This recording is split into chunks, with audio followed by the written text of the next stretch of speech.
नमस्कार, माझं नाव स्नेहा आहे आणि तुम्हा सगळ्यांचं माझ्या नवीन मराठी व्लॉग चॅनलमध्ये मनापासून स्वागत आहे.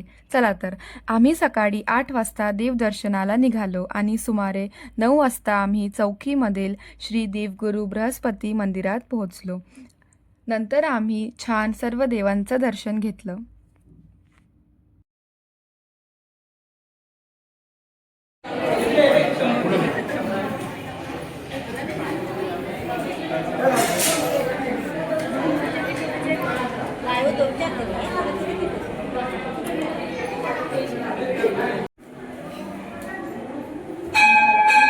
तिथे त्या मंदिरांच्या भिंतींवर खूप सुंदर अशी देवांची चित्र रेखाटलेली होती. हो. आणि मेन म्हणजे या मंदिराचं वैशिष्ट्य असं आहे की हे प्राचीन श्री देवगुरू बृहस्पती धाम क्षेत्र चौकी हे महाराष्ट्रातील दुर्मिळ असे एकमेव मंदिर आहे. आणि या मंदिराच्या परिसरात तुम्हाला खूप सारे माकड दिसतील.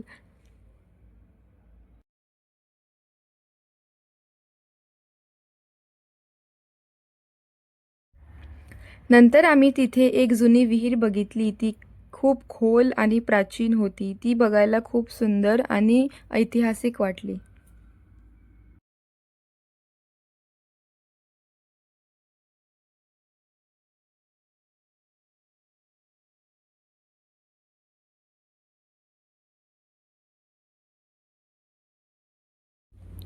नंतर आम्ही छान फोटो काढले. त्यानंतर मला झाडावर एक माकडीण आणि तिचं लहानसं पिल्लू दिसलं. ते पिल्लू आपल्या आईला कवटाळून झाडावर बसलेलं होतं. ते पाहून खूप छान वाटलं. ते दृश्य खूप सुंदर होतं. नंतर मंदिराच्या बाहेरच मामा भासा नावाचं असं एक फूड स्टॉल होतं. तिथे आम्ही नाश्ता करायला थांबलो. तिथे काका छान गरमागरम भजी तळत होते.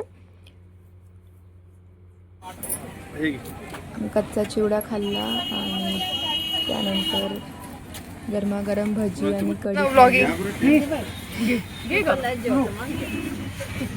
सगळ्यांनी छान नाश्ता केला. नंतर आम्हाला जायचं होतं दुसऱ्या ठिकाणी देवदर्शनाला.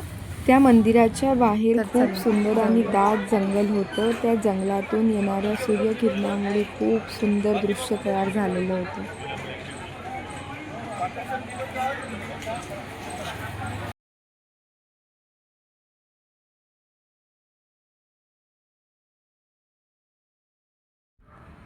नंतर आम्ही पोहोचलो श्री सिद्धिविनायक गणपती देवस्थान कडजर इथे.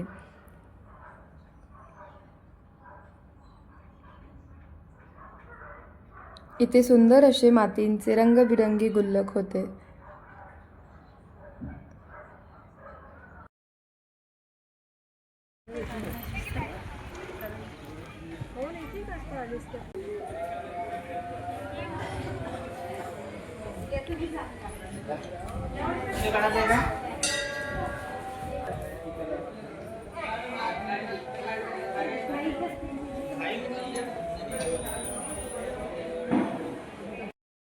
त्यानंतर आम्ही छान गणपती बाप्पांचं दर्शन घेतलं आणि नंतर श्री महालक्ष्मी देवींचं दर्शनसुद्धा घेतलं.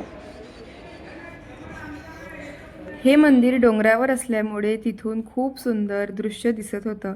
आजूबाजूला हिरवगार शेत, डोंगर आणि खूप सुंदर नदी दिसत होती. चला तर मग आजचा व्लॉग इथेच एंड करते. बाय.